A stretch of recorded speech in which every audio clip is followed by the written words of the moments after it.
चलिए देखते हैं मध्य प्रदेश की 25 फटाफट बड़ी खबरों को। सबसे पहले न्यूज को कहां से देख रहे हैं हमको कमेंट में बताना बिल्कुल ना भूलें। साथ ही साथ हमारे यूट्यूब चैनल को सब्सक्राइब करें एंड बेल आइकन को ऑल प्रेस करना बिल्कुल ना भूलें। इंदौर का एमवाय हॉस्पिटल बनेगा सुपर स्पेशलिटी सेंटर। अब 1700 बेड की होगी क्षमता। इंदौर के सबसे बड़े सरकारी अस्पताल महाराजा यशवंतराव हॉस्पिटल का विस्तार अब और बड़ा होने जा रहा है। पहले 1450 बेड की योजना बनाई गई थी, जिसे बढ़ाकर 1700 बेड कर दिया गया है। मरीजों की बढ़ती संख्या और भविष्य की स्वास्थ्य आवश्यकताओं को देखते हुए ये बदलाव किया गया है। अस्पताल का नया ढांचा पूरी तरह हाईटेक होगा, जहां अत्याधुनिक सुविधाएं उपलब्ध रहेंगी। अधिकारियों के अनुसार परियोजना को अगले 50 साल की जरूरतों को ध्यान में रखकर डिजाइन किया गया है। मध्य प्रदेश ग्राम पंचायत सचिव भर्ती 30,000 से अधिक पदों के लिए नोटिफिकेशन जल्द। मध्य प्रदेश पंचायती राज विभाग ग्राम पंचायत सचिव भर्ती के लिए नोटिफिकेशन जल्द ही जारी करने वाला है।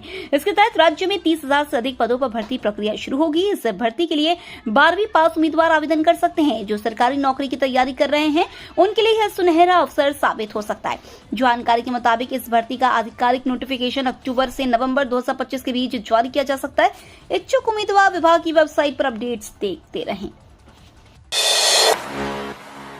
नए साल में मोहन सरकार का बड़ा ऐलान, 15 लाख कर्मचारियों को आयुष्मान, तोहफा और प्रशासनिक सुधार। मुख्यमंत्री डॉक्टर मोहन यादव की सरकार नए साल में प्रशासनिक सुधार के तहत 5 बड़े बदलाव करने जा रही है। कोरोना काल में लागू 5 डे वीक समाप्त किया जा रहा है। अब सरकारी छुट्टियों में कटौती के साथ क्षेत्रवार अवकाश प्रणाली लागू होगी। साथ ही राज्य सरकार 15 लाख कर्मचारियों को आयुष्मान का तोहफा देगी। यह कदम कर्मचारियों के हित और प्रशासनिक कसावट दोनों को ध्यान में रखते हुए उठाया गया है, ताकि सरकारी कार्य क्षमता बढ़े और कर्मचारियों को लाभ भी मिले। मोहन यादव सरकार करेगी जनजातीय पूजा स्थलों का संरक्षण, राज्य स्तरीय त्योहारों का आयोजन। मुख्यमंत्री डॉक्टर मोहन यादव ने मध्य प्रदेश में जनजातीय समुदाय के पूजा स्थलों को संरक्षित करने की घोषणा की है। हिंदू धर्म स्थलों की तरह इन स्थलों पर पूजा अर्चना के लिए आवश्यक व्यवस्थाएं की जाएंगी। वन विभाग ने अब जंगलों में मौजूद 1100 धार्मिक स्थलों को चिन्हित किया है, जहां आदिवासी समाज सैकड़ों वर्षों से पूजा करता रहा है। इन स्थानों पर जनजातीय त्योहारों का राज्य स्तरीय आयोजन भी किया जाएगा, जिससे सांस्कृतिक संरक्षण और स्थानीय समुदायों का उत्साह बढ़ेगा। उज्जैन में सीएम मोहन यादव ने किसानों और महिलाओं के लिए खोला खजाना, दी करोड़ों की धन वर्षा। दीपावली के मौके पर मुख्यमंत्री डॉक्टर मोहन यादव 2 दिवसीय दौरे पर उज्जैन पहुंचे। तराना में उन्होंने किसानों के लिए 403 करोड़ रुपए की राहत राशि सिंगल क्लिक से हस्तांतरित की। वहीं उज्ज्वला योजना के तहत 45 करोड़ 29 लाख महिलाओं को दिए गए। सीएम ने कहा कि प्रदेश सरकार किसानों और आम जनता के जीवन को बेहतर बनाने के लिए लगातार काम कर रही है। इस दौरान उन्होंने कांग्रेस पर भी तंज कसा और कहा कि वे कभी बात नहीं समझते। धीरेन्द्र शास्त्री बोले, पटाखा न जलाने का ज्ञान देने वालों का ज्ञान फेल करेंगे, जिद में 10-12 पटाखे फोड़ेंगे। दिवाली पर पटाखे न जलाने की अपीलों के बीच बागेश्वर धाम के पंडित धीरेन्द्र शास्त्री ने बड़ा बयान दिया है। दरबार में बोलते हुए उन्होंने कहा कि जो लोग पटाखे नहीं फोड़ने का ज्ञान दे रहे हैं, उनका ज्ञान वे फेल करेंगे। शास्त्री ने कहा कि भले ही उन्हें पटाखों से डर लगता हो, लेकिन वे जिद में 10-12 पटाखे जरूर फोड़ेंगे। उन्होंने कहा कि त्योहारों में आनंद लेना चाहिए, न कि दूसरों को उपदेश देकर माहौल खराब करना चाहिए। सीएम ने उज्जैन में वेलनेस योग केंद्र का शुभारंभ किया। महाकाल मंदिर में मनाई दिवाली। मुख्यमंत्री डॉक्टर मोहन यादव ने दिवाली के अवसर पर उज्जैन पहुंचकर निनोरा में आनंद में वेलनेस योग स्वास्थ्य केंद्र का शुभारंभ किया। इसके बाद महाकाल लोक में फुलझड़ी जलाकर दिवाली मनाई और रागी से बने लड्डुओं की बिक्री की शुरुआत की। महाकाल मंदिर परिसर को फूलों, दीपों और रोशनी से सजाया गया। सीएम ने आस्था गार्डन में भाजपा की दिवाली मिलन समारोह में भी भाग लिया। महाकाल लोक में 31 मिनट का म्यूजिकल फाउंटेन शुरू किया गया, जो प्रतिदिन श्रद्धालुओं के लिए प्रदर्शित होगा। खजुराहो में बनेगा सेंट्रल इंडिया का सबसे बड़ा एयरबेस, एयरफोर्स ने शुरू किया सर्वे। मध्य प्रदेश के खजुराहो में सेंट्रल इंडिया का सबसे बड़ा एयरबेस बनने की तैयारी शुरू हो गई है। एयरफोर्स और रक्षा मंत्रालय की टीम ने यहां 100 एकड़ जमीन का सर्वे पूरा कर लिया है। प्रारंभिक रिपोर्ट सकारात्मक रही है, जिसके बाद जमीन अधिग्रहण की प्रक्रिया जल्द शुरू हो सकती है। बताया जा रहा है कि एयरफोर्स ने ग्वालियर, झांसी और इलाहाबाद के विकल्पों में से खजुराहो को रणनीतिक रूप से सबसे उपयुक्त माना है। इस एयरबेस पर फाइटर जेट और सैन्य विमानों की तैनाती होगी, जिससे क्षेत्र की सामरिक शक्ति बढ़ेगी। झाबुआ हादसे के मृतकों के परिजनों को 1 लाख, घायलों को 40,000 रुपए मुआवजा। झाबुआ जिले के दात्या घाटी में ट्रैक्टर ट्रॉली अनियंत्रित होकर खाई में गिर गई, जिससे 3 लोगों की मौत और 22 अन्य घायल हुए। महिला एवं बाल विकास मंत्री निर्मला भूरिया ने मृतकों के परिजनों को 1-1 लाख रुपए और घायलों को 40,000 रुपए मुआवजा देने की घोषणा की। कलेक्टर ने रेड क्रॉस सोसाइटी के माध्यम से तत्काल 50,000 रुपए की सहायता राशि जारी की है। संबल योजना के तहत दिवंगत सेवु के परिवार को अतिरिक्त अनुग्रह राशि भी प्रदान की जाएगी। इंदौर मुंबई तेजस ट्रेन की ऊंची सीढ़ियों से यात्रियों का खतरा, महिलाओं और बुजुर्ग सबसे ज्यादा परेशान। इंदौर में मुंबई के बीच दौड़ने वाली सुपरफास्ट तेजस एक्सप्रेस यात्रियों को हाईटेक सफर का अनुभव दे रही है, लेकिन इसकी ऊंची सीढ़ियां परेशानी का कारण बन गई है। ट्रेन के कोच प्लेटफॉर्म से काफी ऊंचे हैं, जिससे चढ़ने उतरने में यात्रियों को मशक्कत करनी पड़ रही है। खासकर महिलाएं, बच्चे और बुजुर्ग यात्री सबसे ज्यादा दिक्कत झेल रहे हैं। प्लेटफॉर्म और ट्रेन के बीच बना गैप इतना चौड़ा है कि फिसलने या फंसने का डर बना रहता है। यात्रियों ने सुरक्षा सुधार की मांग की है। बच्चों की मौत का नहीं गम, छिंदवाड़ा कोर्ट में आरोपी रंगनाथन की मुस्कुराहट ने खड़े किए सवाल। छिंदवाड़ा के जहरीले कफ सिरप कांड के मुख्य आरोपी जी रंगनाथन को जब परासिया कोर्ट में पेश किया गया तो उसकी भंगिमा ने सबको चौंका दिया। 24 मासूमों की मौत के आरोपों में घिरे रंगनाथन के चेहरे पर न कोई पछतावा दिखा, न गम, बल्कि उसने मीडिया और भीड़ को देखकर हाथ जोड़कर अभिवादन किया। यह दृश्य शहर भर में चर्चा का विषय बना हुआ है।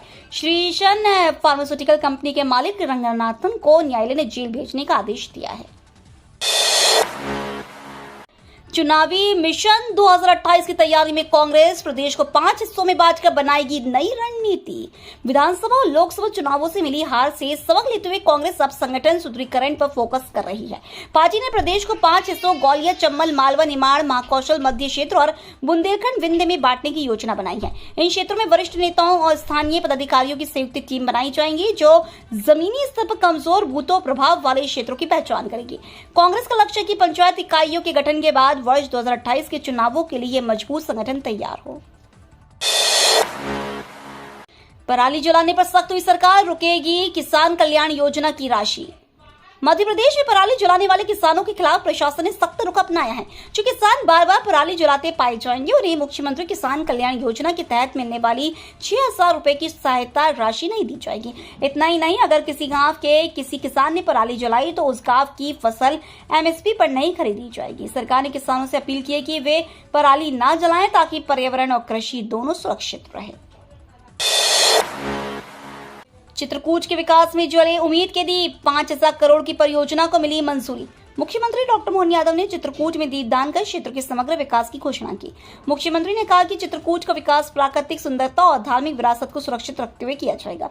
इस दिशा में 5,000 करोड़ की योजना तैयार की गई है। अधिकारियों के मुताबिक 2,800 करोड़ रुपए के कार्य अगले साल अप्रैल तक पूरे कर लिए जाएंगे। इस परियोजना से चित्रकूट में पर्यटन, आधारभूत ढांचे और रोजगार के नए अवसर पैदा होंगे।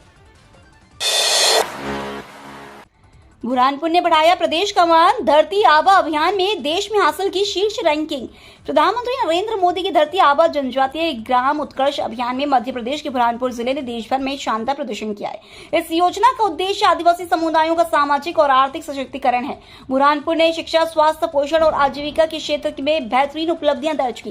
केंद्र सरकार ने बुरहानपुर मॉडल को अन्य जिलों के लिए प्रेरणादायक बताया है। ये उपलब्धि प्रदेश की जनजातीय विकास नीतियों की बड़ी सफलता मानी जा रही है। रेलवे में 5800 पदों पर भर्ती शुरू, युवाओं के लिए सुनहरा मौका। देश भर के युवाओं के लिए रेलवे भर्ती बोर्ड ने बड़ा अवसर दिया है। NTPC ग्रेजुएट लेवल के तहत 5800 पदों पर आवेदन प्रक्रिया शुरू हो गई है। इन पदों में station master, traffic assistant, goods train manager और जूनियर अकाउंट असिस्टेंट जैसे अहम पद शामिल है।